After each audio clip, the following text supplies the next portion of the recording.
وعدك ان انتي بعد الفيديو ده هتبقي استاذة في عمل البسبوسة. النهاردة هنعمل بسبوسة الحلواني بأسهل وأنجح طريقة. هعمل النهاردة بسبوسة الأكياس الجاهزة. هنحتاج كيس بسبوسة أي نوع، أنا بحب أستخدم النوع ده، وزنه بيكون 500 جرام. هضيف نص معلقة صغيرة من البيكنج باودر، وهبدأ ان انا اقلب كل المكونات دي مع بعض كويس جدا. بعد كده هنزل عليهم بنص كوباية من السمنة السايحة، وهبدأ ان انا اقلب السمنة مع دقيق السميد كويس جدا. عايزين كل مكان في دقيق السميد يوصل له سمنة. دلوقتي بقى هنضيف معلقتين كبار من عسل النحل، ونقدر كمان نستبدلهم بشربات الحلويات التقيل.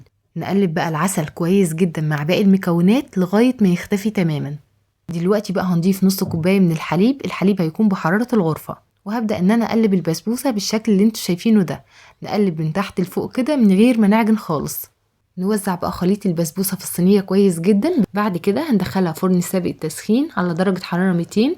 هنحطها في الرف الوسطاني، الفرن يكون شغال من تحت بس. بتاخد في الفرن 25 أو 30 دقيقة بالظبط ونلاقيها استوت. البسبوسة بتحتاج شربات يكون خفيف وساخن. هنحتاج كوباية ونص من السكر، وهنزود عليهم كوبايتين من المية. هنرفعهم على نار متوسطة لمدة 10 دقايق. بعد كده بنطفي النار وبنديلهم ظرف فانيليا أو نص معلقة صغيرة من الفانيليا. أول ما نخرج بقى البسبوسة من الفرن وهي لسه سخنة، هنسقيها بالشربات الخفيف الساخن.